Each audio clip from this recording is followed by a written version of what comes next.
En Segunda de Crónicas, capítulo 27.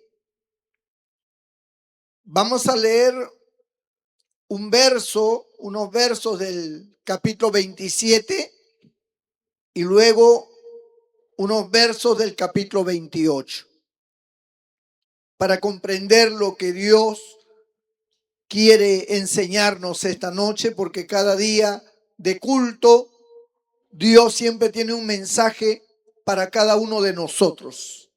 Dios trata con nuestras vidas de una manera especial. Bendito el Señor. Capítulo 27 de Segunda de Crónicas. Doy lectura con la bendición del Padre, del Hijo y del Espíritu Santo. Verso 1 y 2. De 25 años era Jotán cuando comenzó a reinar, y 16 años reinó en Jerusalén. El nombre de su madre fue Jerusa, hija de Sadoc, e hizo lo recto ante los ojos de Jehová, conforme a todas las cosas que había hecho Usías su padre, salvo que no entró en el santuario de Jehová, pero el pueblo continuaba corrompiéndose. Capítulo 28 de Segunda de Crónicas, verso 1 y 2 también. De 20 años era Acaz cuando comenzó a reinar, y 16 años reinó en Jerusalén, mas no hizo lo recto ante los ojos de Jehová como David su padre. Antes anduvo en los caminos de los reyes de Israel, y además hizo imágenes fundidas a los Baales. Hasta aquí la palabra del Señor. Pueden sentarse. El Señor bendiga su palabra. Bendito sea el nombre del Señor. Gloria a Dios.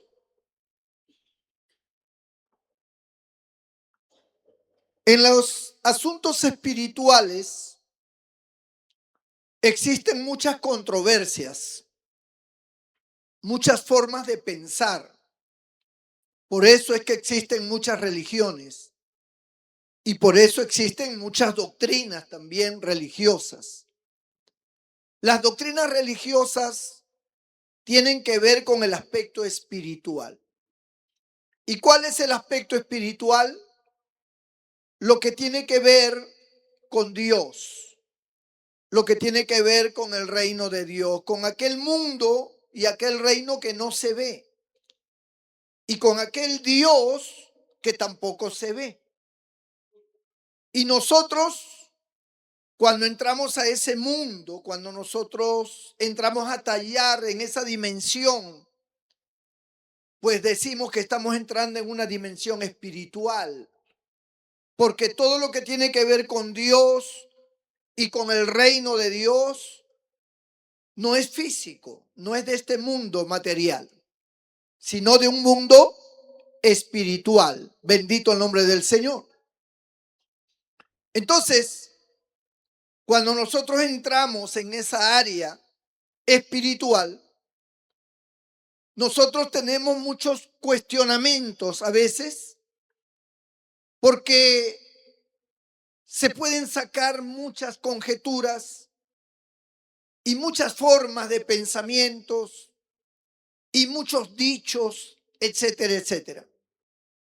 De ahí que muchas personas no logran entender realmente cómo es ser un hijo de Dios, cómo es ser un cristiano, en base a qué, porque unos dicen una cosa, otros dicen otra cosa, y las religiones, que ahora las tenemos en internet, en vivo y en directo, todo tipo de doctrina, pues unos dicen que existe el infierno, otros dicen que no existe.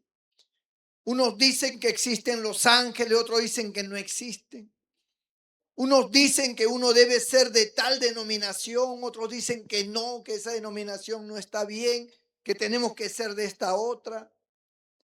Y hay hasta incluso como una especie de pugna entre las mismas religiones que fomentan un conocimiento de orden espiritual. Y la gente como que se confunde más, independientemente de los malos testimonios, del abandono de ese camino, de los cuales mucha gente, peor todavía, se endurecen porque no entienden por qué una persona que dice ser de Dios de repente deja de ser de Dios.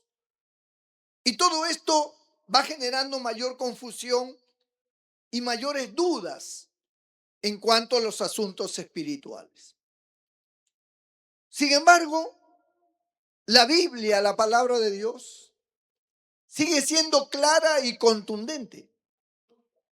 La Biblia enfoca algo muy importante que es lo que quiero enfocar a través de estos dos capítulos, parte de ellos que hemos leído. Quiero enfocar cuál es el resultado, porque en todas las cosas que nosotros emprendamos o que nosotros hagamos, al final de cuentas lo que vale son los resultados. Eso es lo importante, ¿no? Los resultados van a dar testimonio de que algo es bueno o algo es malo. Cuando nosotros queremos hacer algo importante, esperamos buenos resultados de ello. Y por eso nos esmeramos, ¿no? Cuando no salen los resultados como uno quiere, pues algo ha pasado, algo ha sucedido. Por ejemplo, un joven estudia medicina, quiere ser doctor y por supuesto es una profesión de jerarquía y es algo muy bueno para la sociedad porque el médico se encarga de tratar las enfermedades y los problemas que tienen las personas. Y todos queremos ser atendidos por un buen médico. Pero todos sabemos que hay médicos buenos y hay médicos malos. ¿En qué sentido son malos? Más que malos, deficientes. Porque ellos tal vez no estudiaron a profundidad, no se esforzaron, tal vez lograron sus notas en base a algún acto, alguna ayuda tuvieron, pero no lograron ser buenos profesionales.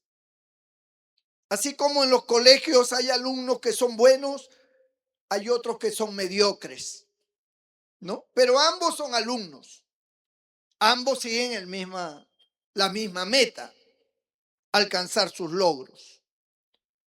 Pero son los resultados lo que caracterizan a las personas. Un buen médico es un buen médico porque es un hombre entregado a su profesión, entregado a su labor, esforzado y que utiliza toda su capacidad con la finalidad de estar actualizado y ser mejor cada día. Ese esfuerzo, ese trabajo, esa labor, pues lo convierte en una persona adecuada para la profesión. Se vuelve responsable, tiene cuidado de sus pacientes y entonces la gente reconoce que ese hombre es un buen médico. Y hay resultados. Siempre acierta cada vez que hace un diagnóstico y dice usted tiene tal cosa, le vamos a dar este tratamiento y su tratamiento es acertado, las personas se recuperan y todos son felices. Esos resultados dan una aprobación de que esa persona es un buen profesional. Y en cualquier campo, sea el hogar, sea en la hermandad, en una iglesia, donde quiera. Cuando una persona hace bien las cosas, y estoy hablando en términos terrenales de este mundo, cuando una persona se propone hacer cosas buenas, los resultados van a dar testimonio de su esfuerzo. Y la gente los va a reconocer porque se han esforzado para bien. Hay otros que no se esfuerzan y por lo tanto no tienen fruto de su labor. No hay una correspondencia, no existe un halago para esa persona porque no logró nada, no enfrentó nada en la vida y simple y llanamente se dio al abandono o se entregó al pecado, se entregó al libertinaje, a la borrachera y su vida fue un fracaso. Entonces no hay un reconocimiento a comparación de otros que sí se esforzaron. En el campo espiritual pasa algo parecido. En el campo espiritual, ¿qué impera? Impera la fe, porque es lo único que nos mantiene en el campo espiritual, la fe. No hay otra forma. La fe, dice la Biblia, es la certeza de lo que se espera y la convicción de lo que no se ve. O sea, nosotros creemos en Dios a pesar de que nunca lo hemos visto. Pero nuestra fe nos lleva a creer en Dios. Ahora, esa fe que parece abstracta, que parece que no va a dar ningún resultado porque estás creyendo en algo que no ves, es como que estás dando manotazos al aire, al vacío, pues esa fe sí tiene resultados. Y Dios siempre se ha manifestado a la fe de las personas. O sea, la fe ha traído como consecuencia una experiencia con Dios. Eso ha traído la fe, ¿no? Pero la fe está fundamentada primeramente en un acercamiento a Dios. O sea, una persona puede decir, yo tengo fe, yo creo en Dios. Pero la Biblia dice que los demonios también creen en Dios. Y cualquier persona puede decir, yo creo en Dios. O sea, eso no habla nada de la fe, simplemente de una creencia. Pero cuando hablamos de la fe, hablamos de un verbo, hablamos de una acción. La fe es una acción. O sea, mi fe no es solamente que yo creo en Dios y digo, sí, Dios es bueno. No, mi fe tiene una acción que me conecta con Dios. Hay una manifestación en ambos casos. En el hombre que se acerca a Dios porque cree que le hay, aunque no lo ve. Y en Dios que corresponde a esa fe manifestándose a ese hombre. Y ahí es donde viene la experiencia, ¿no? La experiencia con Dios, que es lo que confirma nuestra fe. Si nosotros no tuviéramos la experiencia, estaríamos en duda si realmente Dios es real. Yo al menos estaría en duda. Yo digo, bueno, yo llevo un montón de años en el cristianismo y la verdad que yo nunca he experimentado ese Dios del cual yo creo. De repente estoy errado, de repente no existe, me han hecho creer en vano o yo he creído en vano por mi cuenta.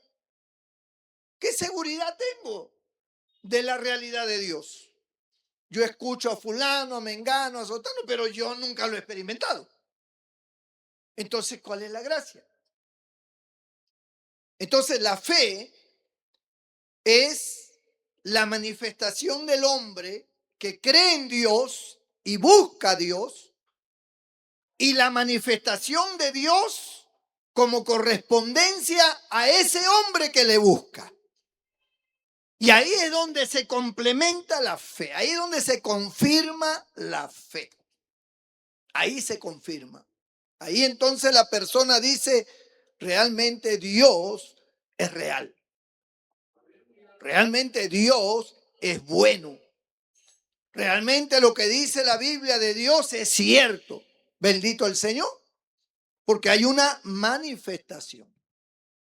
Ahora, esa manifestación no solamente está establecida en que yo creo y que Dios se manifiesta en mi vida y tengo la experiencia. No queda ahí.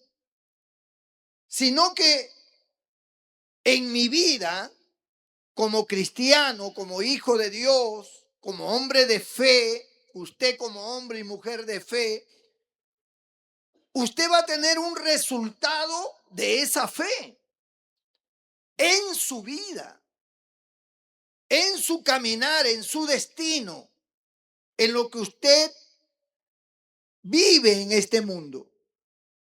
Usted tiene que tener un resultado y Dios es lo que establece en su palabra. Dios no solamente dice cree en mí, sino que también dice yo te enseñaré el camino por donde debes andar. Hay un destino, hay un camino, hay un orden.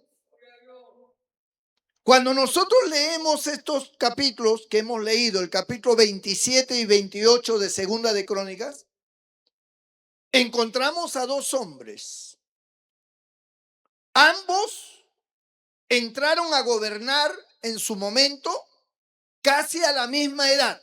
Uno tenía 25 años y el otro tenía 20, ¿no? Bendito el nombre del Señor. Dice, de 25 años era Jotán cuando comenzó a reinar.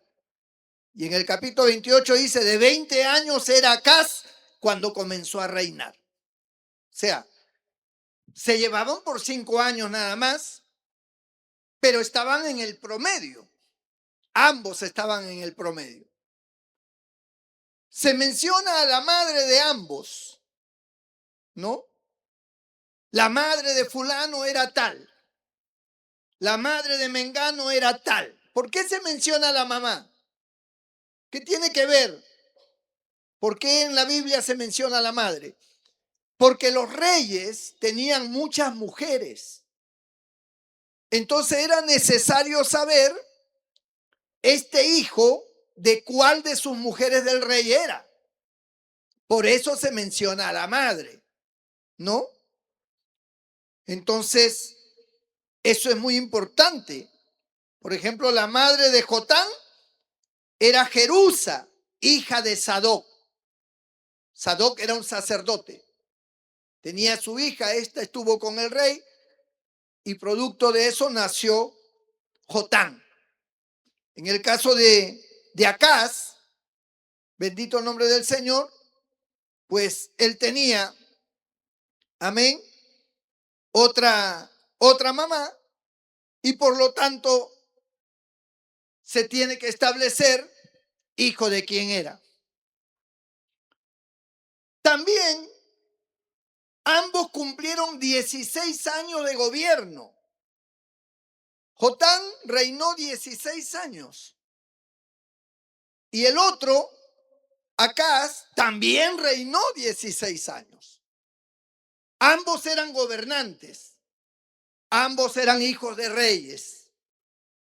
Ambos tuvieron la oportunidad de guiar al pueblo de Israel. Sin embargo, si nosotros leemos bien, dice que uno de ellos, llamado Jotán, hizo lo recto ante los ojos de Jehová. Y el otro Acaz no hizo lo recto ante los ojos de Jehová. Y esto es muy importante, porque aquí es donde se desprende la verdad de lo que nosotros vamos a tener como resultado de vida. Está comprobado no solamente por la Biblia que lo refiere, sino por los hechos prácticos de una vida de un hombre de Dios con uno que no es de Dios, que sus resultados son diferentes. Son totalmente distintos. Y esto comprueba cuán importante es estar cerca de Dios.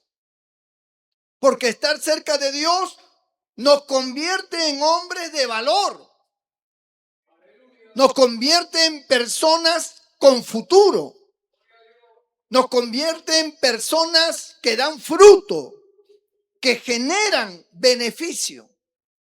Mientras no estar cerca de Dios, nos convierte en personas nefastas, que no hacemos nada por el bien, sino más bien por el mal. Miren ustedes la condición de Jotán, el que hizo lo recto ante los ojos de Dios. Dice que él, en el verso 3, edificó él la puerta mayor de la casa de Jehová y sobre el muro de la fortaleza edificó mucho. Además, edificó ciudades en las montañas de Judá y construyó fortalezas y torres en los bosques.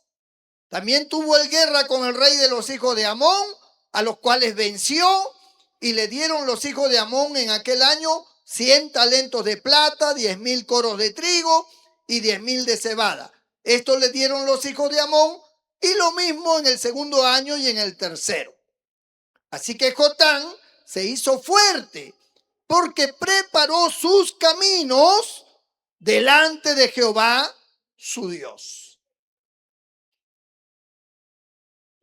Lo espiritual no está ajeno a lo físico, porque a veces queremos separar. Una cosa es lo espiritual, una cosa es la fe y otra cosa es lo terrenal, otra cosa es el trabajo, otra cosa es el estudio, otra cosa es la política, otra cosa es el deporte, otra cosa. No es otra cosa. Van juntos. Porque la fe es la fortaleza del carácter, de la moral, de la espiritualidad del ser humano. Si nosotros no fortalecemos nuestra vida espiritual, nosotros no vamos a lograr nada bueno. Aunque nosotros digamos que la fe o lo espiritual no tiene nada que ver con el trabajo, con las cosas terrenales, tiene demasiado que ver, porque es el fundamento y la base de la fuerza moral. El que no tiene temor de Dios, el que no busca a Dios, el que no tiene una fe firme en Dios, va a corromperse, va a desviarse de la verdad, va a perder la sensibilidad, el afecto, el amor, el cariño. Se va a convertir en un vicioso en cualquier cosa, como nos convertimos todos cuando no teníamos a Dios. Porque ninguno de nosotros que estamos aquí éramos un dechado de virtudes. Nosotros éramos pecadores. Nosotros estuvimos fracasados en nuestra vida como personas. Nosotros no éramos personas de bien. Éramos ignorantes de Dios. Éramos ignorantes de la verdad, de las cosas espirituales. Hacíamos lo que nosotros pensábamos que era bueno, pero eso era nuestro pensamiento. Nuestro pensamiento nunca nos llevó a buen puerto. Nuestros pensamientos, nuestra manera de ser, nuestra filosofía, nuestros conceptos, eran nuestros conceptos, pero eso no cambió para nada bueno en nuestras vidas. Seguíamos la corriente mundanal, el pecado, la maldad, eso seguíamos todos nosotros. Así vivimos, así vivieron nuestros padres, así vivieron nuestros abuelos, nuestros ancestros, y así hubiera seguido esa cadena de maldición y de pecado en nuestros hijos, nuestros nietos, nuestros bisnietos y tataranietos, si no hubiéramos buscado a Dios. Si no hubiéramos buscado a Dios, no estaríamos aquí. Estaríamos en una cantina, estaríamos robando, estaríamos en nuestra vida fácil de pecado. Nuestro círculo social sería amigos, gente vecinos, gente de nuestra propia calaña, de nuestra propia forma. Y así hemos sido, así hemos vivido. Por eso es que ahora los creyentes tienen un testimonio. Cuando ellos salen a dar su testimonio, ellos cuentan una verdad de su pasado. Y ellos dicen, yo fui un hombre así, yo fui un hombre malo, yo fui un hombre déspota, un hombre orgulloso, yo era un ladrón, yo era esto, yo era un borracho, yo tenía varias mujeres, engañaba a mi mujer, en fin, robaba en mi trabajo, no sé, lo que cada uno en el pecado ha hecho. Pero conocí a Cristo, un día me hablaron del Evangelio y el Señor tocó mi corazón y yo me arrepentí y Dios cambió mi vida. Y ahora Dios me ha dado una nueva vida, me ha dado una nueva familia. Ahora ya no soy el de antes, soy totalmente diferente. Cuando dice soy totalmente diferente, está hablando de un cambio. Y está hablando también de un proceso de tiempo, porque un cambio no se ve en una hora. En la vida de un ser humano, un cambio no se ve en un día ni en una semana. Tiene que pasar tiempo para poder decir realmente esta persona ha cambiado. O sea, nadie puede decir, me entregué a Cristo, ya soy nueva persona. ¿Y cómo sé yo que eres nueva persona? Porque tú lo dices. No, porque tiene que haber un cambio, un testimonio. Entonces eso lleva tiempo. Así como ha llevado tiempo el fracaso, la corrupción, la maldad en la cual nosotros sucumbimos, así también lleva tiempo el poder dar un testimonio de una nueva vida. Y eso solamente lo hace Dios, eso no lo puede hacer la religión, porque cuando nosotros estuvimos presos en el pecado, éramos religiosos. O sea, no es que no teníamos una religión, teníamos una religión. Y esa religión posiblemente era una religión tradicional que la tuvieron nuestros abuelos, luego nuestros padres, luego nosotros, luego nuestros hijos. O sea, una religión compartida ancestralmente. Así que teníamos una religión, creíamos en Dios. No solamente creíamos en Dios, creíamos también en muchos otros dioses, en muchos santos, en muchas vírgenes, y etcétera, etcétera. Así que éramos religiosos, cargábamos una cruz colgando del cuello, un Cristo, o en el carro teníamos un crucifijo colgando, en la casa teníamos altares, en las repisas, santos, Cristos, la imagen de la Santa Cena, y tal vez íbamos a nuestra religión de vez en cuando. Los más devotos, los más prácticos, iban todas las semanas, otros cuando se acordaban, pero teníamos una religión. Sin embargo, la religión no pudo evitar que nosotros cayéramos en el pecado y nos corrompiéramos. Entonces quiere decir que la religión no tiene ningún efecto. Ni ser católico, ni ser evangélico, ni no. La religión como tal, como religión, no tiene ningún efecto en nuestra vida. Lo que tiene efecto es cuando Dios guía nuestra vida. Es cuando nosotros estamos cerca de Dios y Dios está cerca de nosotros y Él guía nuestra vida, guía nuestros pasos. Y ahí es donde viene el cambio. Ahí es donde viene el testimonio. Yo fui y ahora soy diferente. Y ese es un proceso de tiempo en el cual no la religión, sino Dios ha construido una nueva vida en nosotros. Ha tenido que ser Dios, porque nadie nos podía cambiar, hermano. ¿Quién nos podía cambiar? Si nosotros estábamos bien seguros de quiénes éramos nosotros. Yo era un hombre borracho y a mí nadie me podía cambiar. A mí ninguna religión podía venirme a decir, oye, que mira, que cambia, que no, a mí no me interesa tu religión. Yo tengo la mía. Y la vida es una sola y hay que gozarla. No, que no es así. Bueno, tú pues pensarás así, pero yo tengo otra manera de pensar. Y por lo tanto, mi vida a mí nadie me la iba a cambiar porque le daba la gana de cambiarme. La única manera de que ustedes y yo pudiéramos cambiar era que hubiese una intervención divina. No había otra forma. No había otra forma, hermano.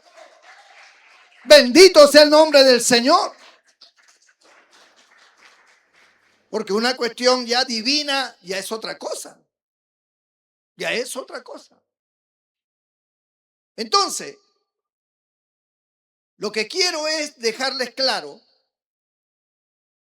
que la conducta y el resultado de un hombre que tiene a Dios es muy diferente al que no tiene a Dios. Así tenga una religión. Es muy diferente. Y lo prueba estos versos que hemos leído. Jotán buscó a Dios, hizo lo recto. Y dice en el final del verso que leí, dice, así que Jotán, verso 6 del capítulo 27 de Segunda de Crónicas, así que Jotán se hizo fuerte porque preparó sus caminos delante de Jehová, su Dios. O sea, esa era la razón por la cual se hizo fuerte.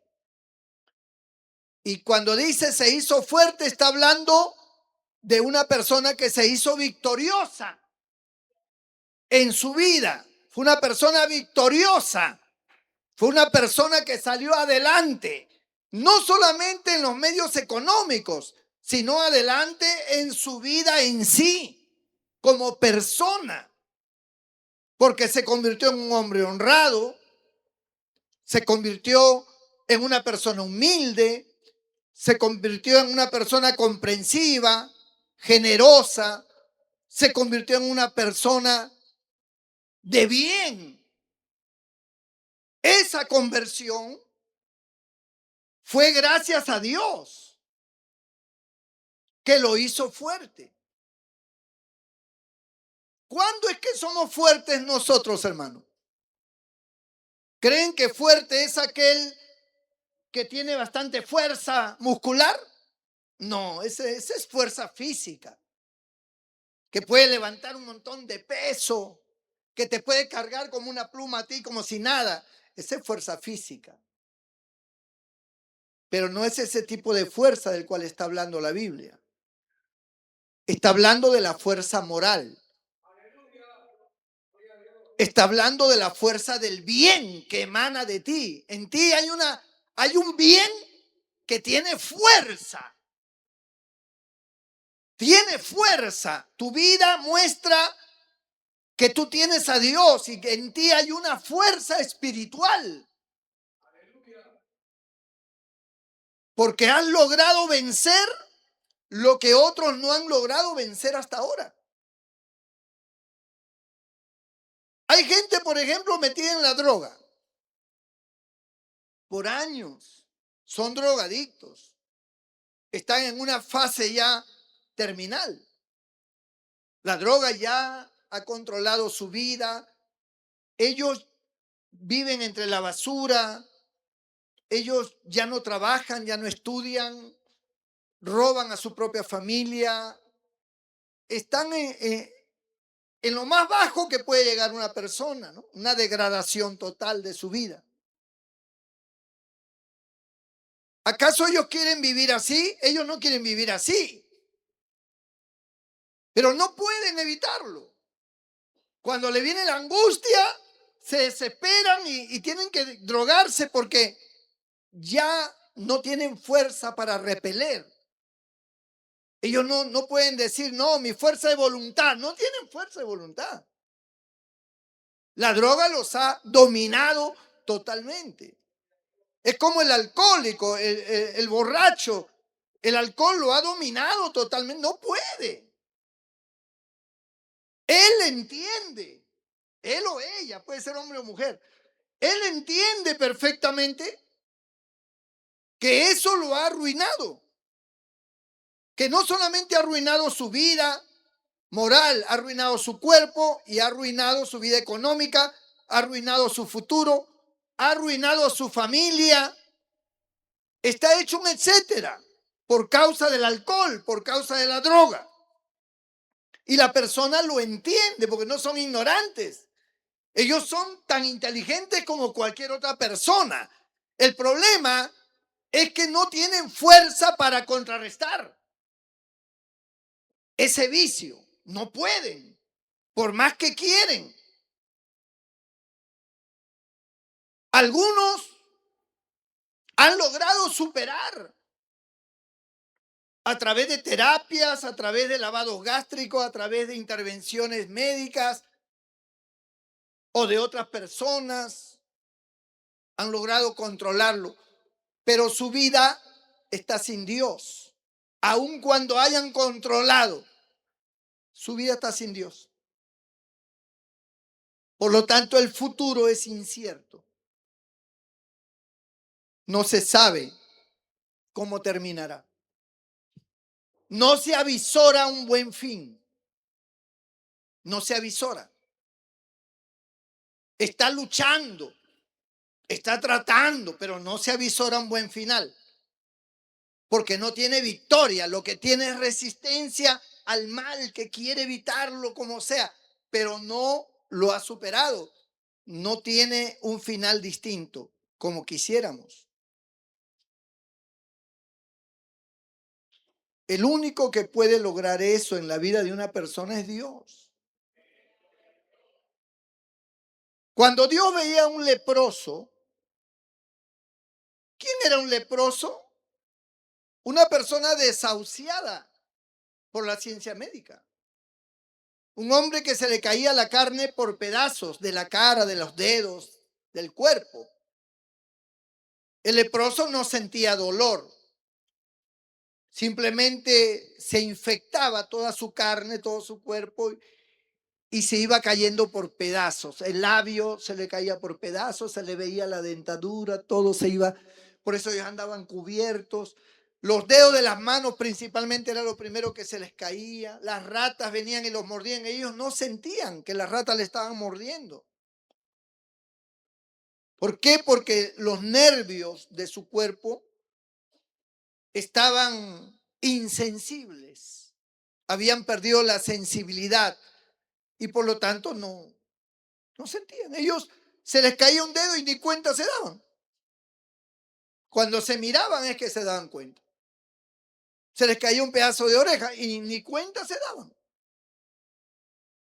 Entonces, un leproso era un hombre destinado a la muerte. No había esperanza para esa persona. No había futuro para esa persona por cuanto se había apoderado de él un mal, una enfermedad maligna que desgraciadamente lo llevaba a la muerte. En el campo espiritual hay personas que se les ha apoderado un personaje maligno, que es el que lo ha arrastrado al pecado, a la maldad y a estar en la condición que está. Es una fuerza maligna que se ha apoderado y por eso no puede contra eso, porque es algo espiritual, es un poder espiritual del mal. No puede contrarrestarlo. Necesita una fuerza divina. Cuando Jesús miraba al leproso y lo sanaba, el leproso era sanado al instante. Y al ser sanado, todo su cuerpo se regeneraba. Toda su carne se regeneraba. Era como que le volvía a salir carne nueva. Dedos nuevos, todo le aparecía. Por el poder de Dios. Y la persona quedaba sana, totalmente sana. Porque no era solamente que lo sanaba, sino que lo regeneraba. Igual pasa con las personas en el campo espiritual. No es solamente que Dios nos perdona, sino que nos regenera. Nos hace nuevas criaturas. Gloria a Dios. Y esto es tan real que mucha gente lo puede testificar, los que han conocido a Dios. Miren la vida del otro, de Acaz. Ya sabemos que Jotán reconstruyó, hizo ciudades, puso muros, se volvió un constructor, porque ese es el resultado al final de una vida buena. Cuando estamos bien, cuando estamos sanos, cuando estamos con ese pensamiento positivo, cuando estamos del lado del bien, nosotros construimos, somos constructores por naturaleza. Construimos un buen hogar, transformamos nuestra casa, educamos a nuestros hijos, o sea, todo está de construcción en construcción. Construimos para el futuro y los resultados son buenos. Eso hizo Jotán en el sentido de construir ciudades, de construir muros, de hacer una nueva puerta para el templo, etcétera, etcétera. Pero veamos acá la otra cara de la moneda. El hombre que no buscó a Dios, que hizo lo malo. Dice en el versículo 2, antes anduvo en los caminos de los reyes de Israel, de los reyes malos, y además hizo imágenes fundidas a los Baales, que eran dioses de lo peor. Quemó también incienso en el valle de los hijos de Irión e hizo pasar a sus hijos por fuego, conforme a las abominaciones de las naciones que Jehová había arrojado de la presencia de los hijos de Israel. Miren hasta dónde puede llegar alguien cuando pierde toda sensibilidad espiritual y moral. Pasar a sus hijos por fuego, es decir, sacrificaba a sus hijos a un dios llamado Moloc. Ese dios era una imagen gigante que por dentro era hueco, su cabeza era hueca. Entonces en la parte de los pies, esa estatua, en la parte de los pies tenía un hueco que salía por la cabeza, y ahí echaban pues la leña, todo tipo de combustible para que el fuego saliera por la cabeza. ¿Y qué hacían? Ofrendaban a sus hijos, a sus bebitos, los tiraban a esa cabeza hueca, igual a los que estaban aventando sus hijos, que eran cabeza hueca también. Aventaban a sus niños vivos y el niño caía dentro de ese orificio y se quemaba totalmente, no, estaba todo el fuego saliendo, ¿no? Y ahí se achicharraba la criatura. Era un acto terrible, terrible. ¿Cómo pudo una persona llegar a esa condición? Porque esa persona comenzó a convivir con el mal y con los agentes del mal, con el diablo, los demonios. Por eso dice la Biblia que las personas pierden todo afecto natural, toda sensibilidad. Nosotros vemos, por ejemplo, en las noticias a muchachos y también a personas adultas que entran a un restaurante y de repente le apuntan en la cabeza a uno y ¡pa, pa, plan! Y lo matan y salen. Como algo para ellos ya normal, natural. Nosotros nos escandalizamos de eso. ¿Cómo es posible que alguien pueda venir con tan sangre fría y meterle un balazo, varios balazos en el cuerpo, en la cabeza a ese hombre que está sentado y plan, plan, plan, plan, plan, plan, y sigue dándole hasta verlo bien muerto y entonces sale con su compinche y se van? ¿Qué es lo que pasa en la vida de ese hombre? ¿Qué sucede en su cabeza? ¿Qué está pasando en su corazón? Cualquiera de nosotros, que ni siquiera estamos ahí, sino que lo estamos viendo en una pantalla, hasta nos hacemos para atrás del horror. ¿Cómo es posible que una persona pueda matar así tan fácilmente? O sea, no cabe en la cabeza. ¿Por qué un hombre, un niño, un adolescente entra y mata? ¿Cómo es posible?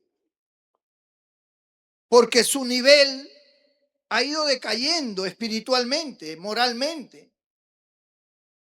Sombras oscuras, demonios han ido apoderándose de su vida, de su entendimiento, de su corazón. Y lo han convertido en eso.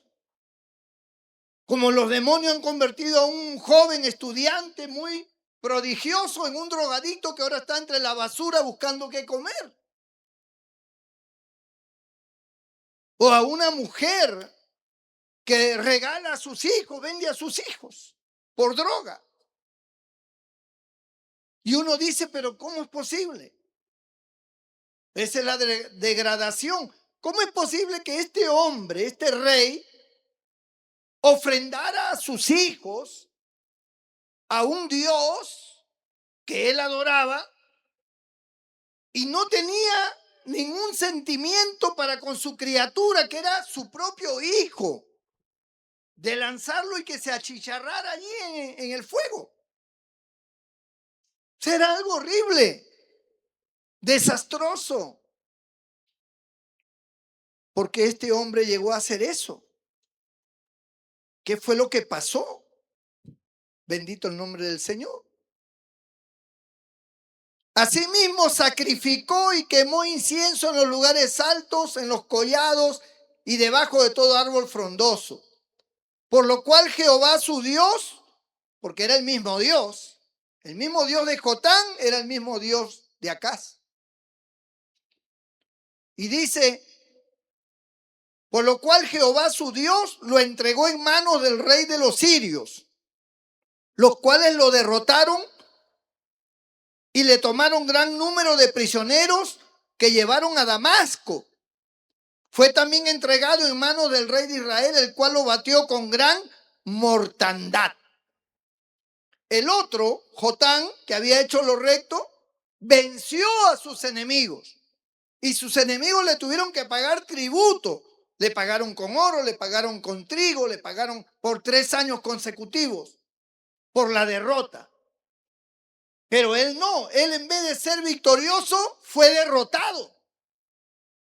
Fue derrotado. Cuando nosotros miramos hacia el mundo, hermano, y vemos nuestra vida pasada, nosotros teníamos una vida derrotada. Nuestros padres tuvieron una vida derrotada. Crecimos en medio de la hambruna, de la necesidad. ¿Por qué teníamos que vivir así? ¿Por qué nuestros hijos o nosotros como hijos tuvimos que crecer en un ambiente de maldad, en un ambiente de miseria, donde el hambre imperaba, en una ignorancia total de la vida, de las cosas buenas, viendo los pleitos, viendo las groserías, las infidelidades, los vicios de nuestros padres, de nuestros abuelos? Y ellos se jactaban de hacer esas cosas como si estuvieran haciendo algo bonito. Y nosotros éramos partícipes también de ese ambiente. Y nos fuimos corrompiendo. Así como se corrompieron ellos, nosotros también. Yo he escuchado testimonios de jóvenes que dijeron, mi padre fue un hombre muy malo, mi padre golpeaba a mi madre, mi padre esto, mi padre lo otro. Y yo dije, el día que yo me case y tenga mis hijos, yo nunca seré como mi padre. Y al final resultó ser peor que su propio padre. Y él mismo no entiende por qué llegó a ser peor que su padre. Él mismo no lo entiende, porque nunca buscó a Dios, porque Dios nunca estuvo con él, como Dios no estuvo con nosotros cuando no le conocíamos. Y nuestra vida estaba perdida, porque no teníamos a Dios, hermano. Nuestros padres no tenían a Dios. Nosotros podemos culpar y decir, no, porque mi padre fue malo, mi madre fue mala, una mala mujer, mi abuela así, mi abuelo así, y podemos señalarlos. Pero en realidad ellos estaban tan oscurecidos como estábamos nosotros cuando no conocíamos a Dios. Es lo que Cristo dijo en la cruz, perdónalos porque no saben lo que hacen. Ellos no saben lo que hacen. Nosotros no sabíamos lo que hacíamos. Cuando hemos conocido a Dios, la luz ha venido sobre nosotros. La verdad ha resaltado sobre nosotros. Y Dios ha enrumbado nuestros caminos de manera diferente ya. De tal manera que a nosotros nos cuesta pecar. Nos cuesta. Enseguida nos sentimos acusados, enseguida nos sentimos sucios, nos sentimos mal. Porque nosotros tenemos otra formación ya. Y esta formación no lo ha hecho la religión, esta formación lo ha hecho Dios. Ahora, hay un montón de religiones, incluida esta, donde hay gente que no tiene a Dios, pero son miembros de la iglesia o son miembros de cualquier otra iglesia evangélica, pero no tienen a Dios. ¿Y cuál es el resultado de vida? Una vida mediocre, una vida destruida, una vida sin victoria, nefasta. Comprobando una vez más que ninguna religión, ni esta, puede cambiar a nadie, sino solamente Dios. Cuando buscamos a Dios.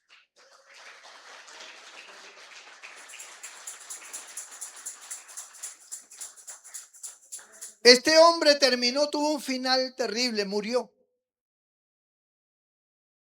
Mientras que el otro fue honrado por Dios. La Biblia dice por palabras del Señor, yo honro a los que me honran. Eso dice Dios, yo honro a los que me honran.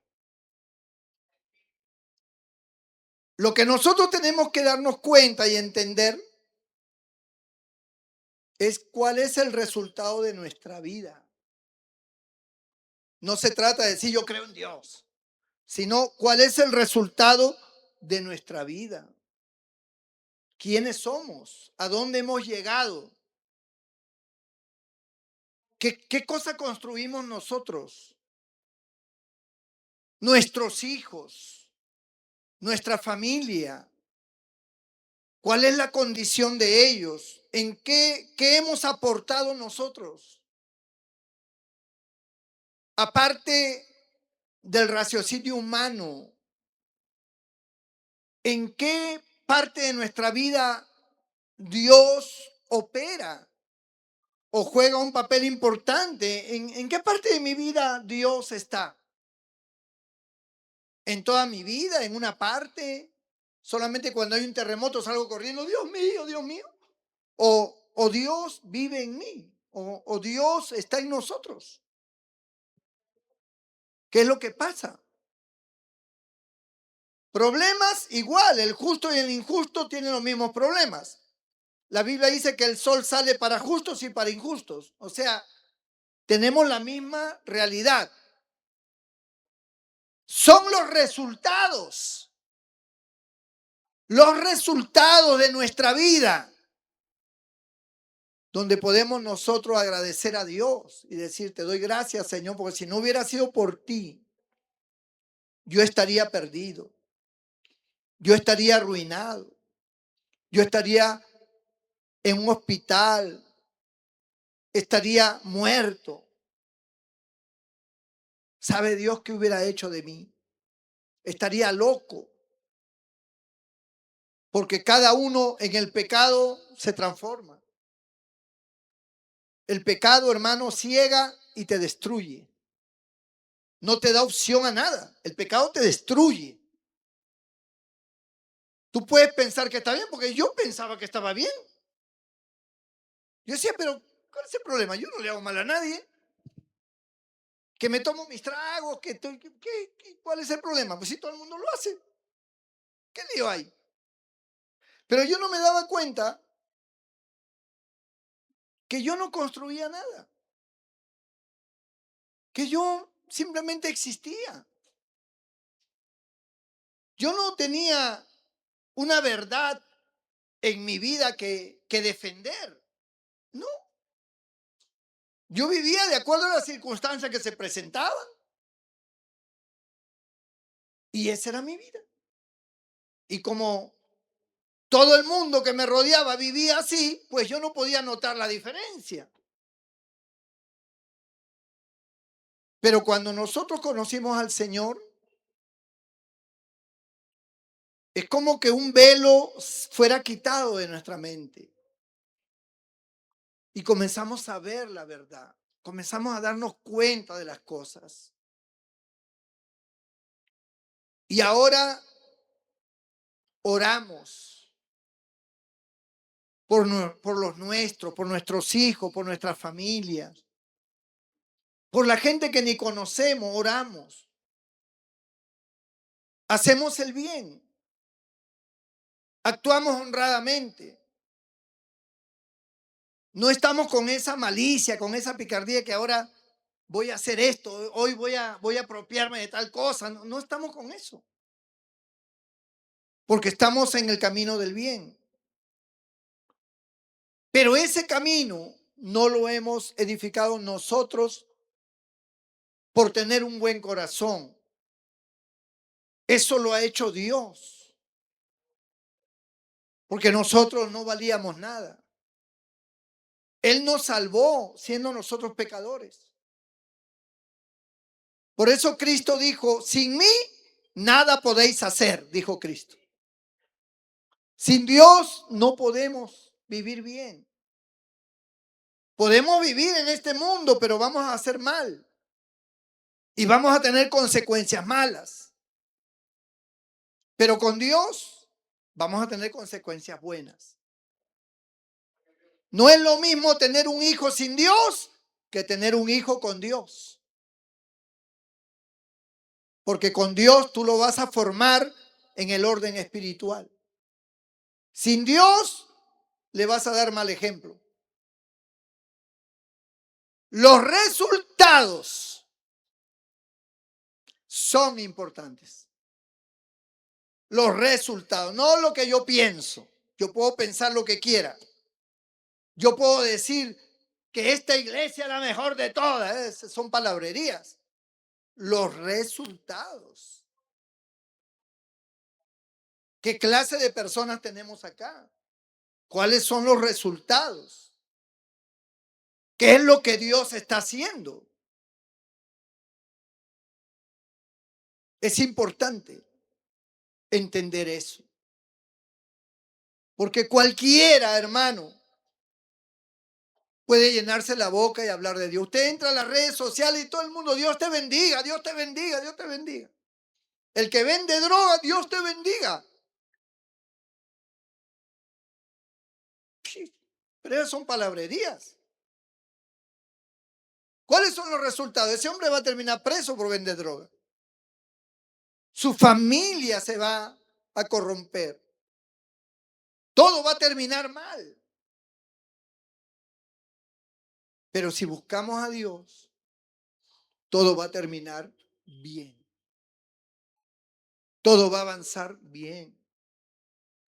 Tenemos problemas, nos enfermamos, pero Dios está con nosotros.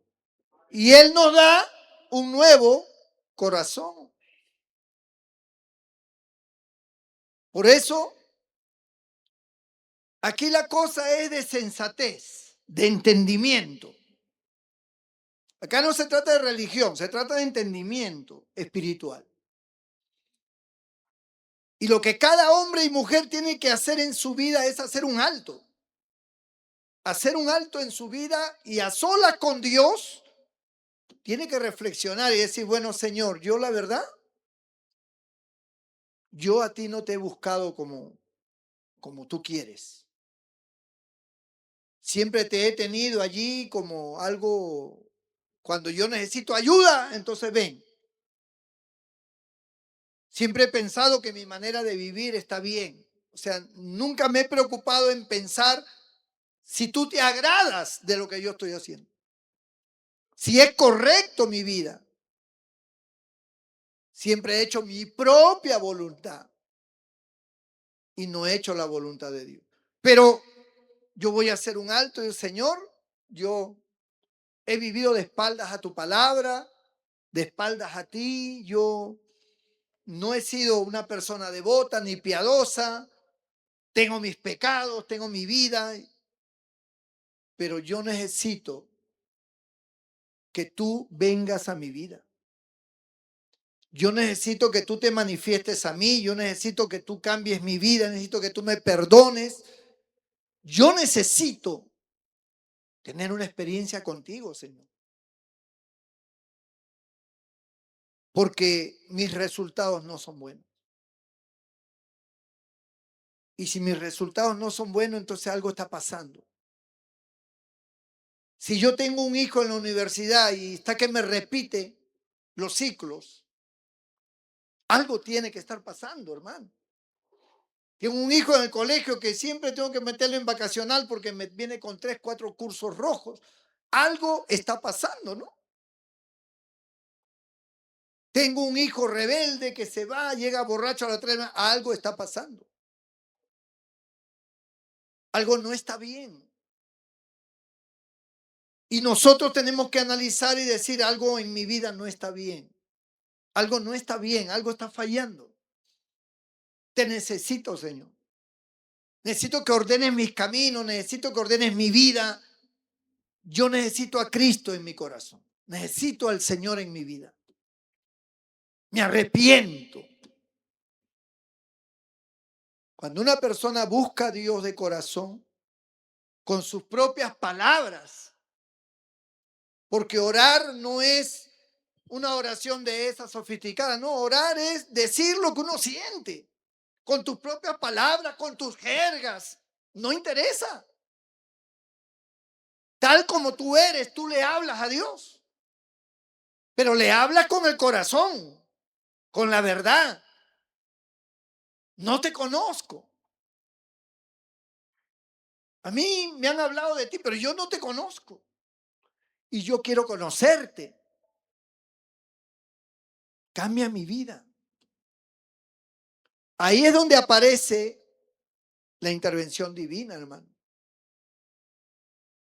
Porque el Señor envió a su único hijo para que todos tengamos la oportunidad de ser salvos, de ser perdonados. Y Cristo dijo, el que a mí viene, yo no le echo fuera. No importa lo que haya hecho, a mí no me interesa. No me importa si tus pecados han sido los más graves del mundo. A mí no me importa. Si tú vienes a mí, yo no te echo fuera. Te recibo tal como tú eres. Y yo te voy a formar. Y yo voy a enseñarte el camino por donde debes de andar. Y vamos a tener una experiencia. Eso es lo que hace falta. Porque después de eso vienen los resultados. Vienen los resultados. Y eso es lo que queremos. Y sobre todo, eso es lo que Dios quiere. Resultados. Cuando Satanás quiso destruir a Job, Dios le dijo a Job, a Satanás, ¿y no has considerado a mi siervo Job, que no hay otro como él? Varón perfecto y recto, temeroso de Dios. Ese testimonio lo da Dios. Se lo dice a Satanás. No hay otro como él. Es un hombre temeroso, es un hombre recto. Ah, pues quítale todo lo que tiene y vas a ver cómo blasfema. Le quitó todo Y Job dijo, Jehová dio, Jehová quitó. Sea el nombre de Jehová bendito. Bendito el nombre del Señor. Un hombre formado por Dios. Eso es lo que nos hace falta a todos nosotros. Ser formados por Dios. Inclina tu rostro y cierra tus ojos allí donde estás. Bendito sea el nombre del Señor.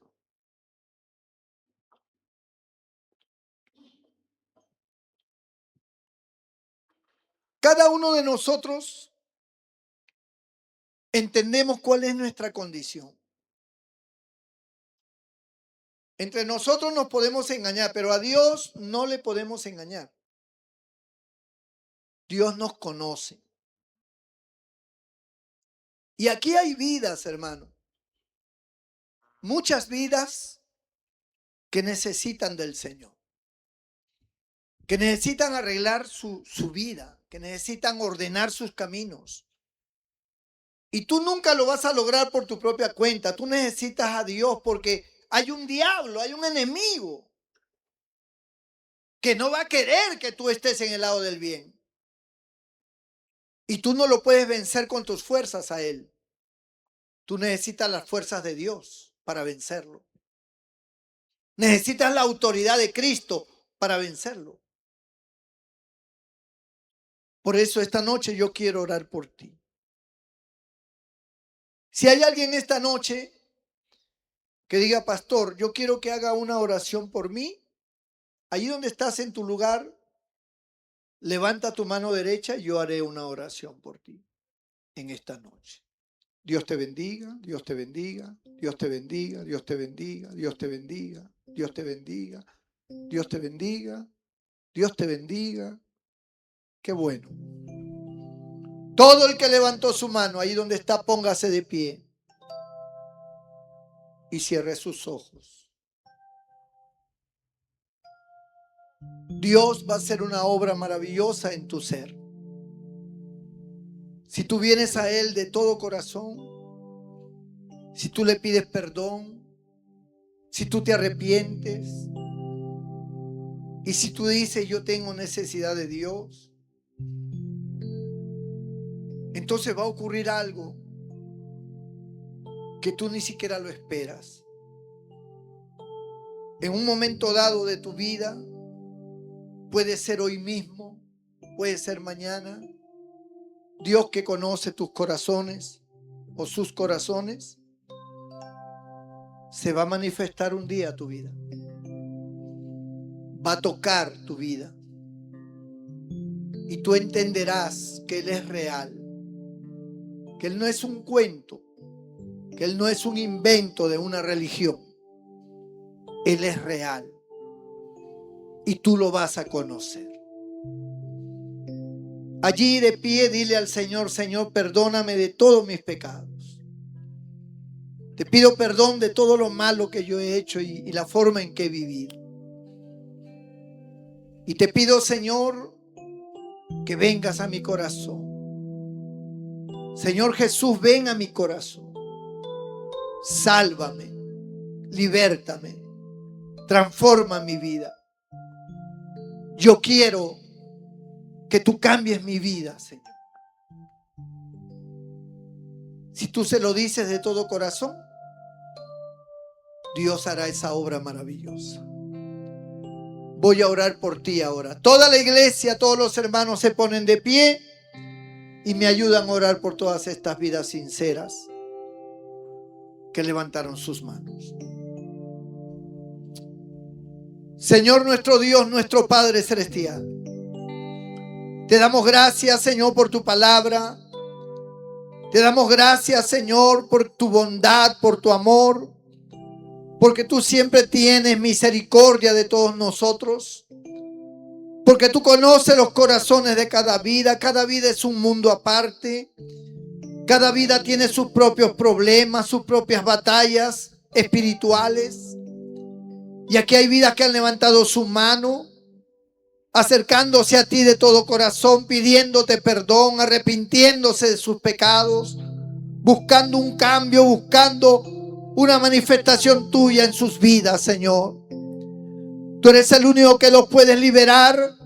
Tú eres el único que los puedes salvar. Eres el único que puedes romper sus cadenas espirituales. Eres el único que puedes echar fuera todo demonio de sus vidas. Y por eso, Señor, te pedimos por cada uno de ellos que tú pongas tu mano de poder. Y en esta hora atamos todo poder demoníaco, atamos todo poder satánico, toda fuerza de maldad, de oscuridad que se ha apoderado de ellos, Señor. En algunos de ellos por años, Señor, y han sufrido y han padecido, y el pecado ha tomado el control de ellos, y el demonio ha tomado control de ellos. Pero en esta hora atamos los poderes demoníacos y los echamos fuera en el nombre de Jesús. Que se rompan todas las cadenas y ataduras, que queden libres para la gloria y la honra de tu nombre, Señor. Que tu gracia venga sobre ellos, que la sangre de Cristo los limpie de todo pecado. Que tu presencia, Señor, venga sobre ellos. Dales una experiencia a cada uno, como lo has hecho con millones de los que hoy somos cristianos. Gracias te damos por la vida de ellos. Gracias, Señor, porque tú tienes misericordia. Y ahora te pido por los que están enfermos. Te pido que toques sus cuerpos, que tú quites sus males, cualquiera que sea la enfermedad. Te pedimos también por Liliana Alcántara, ahí donde se encuentra, Señor. Desde aquí extiende tu mano, Señor, sobre ella. Tócala ahí donde está. Toca sus pulmones, toca su cuerpo. Sánala, Señor. Levántala de esa enfermedad, que ella te conozca, que ella te experimente, Padre, en su vida. Y los que están aquí están enfermos, tócalos, Señor. Quita sus enfermedades, quita sus dolencias, desaparezca toda enfermedad de sus cuerpos. Y tú recibes la gloria, la honra y la alabanza, Señor. En el nombre de Jesús. Amén y amén. ¿Cuántos le dan un fuerte aplauso al Señor? ¡Aleluya!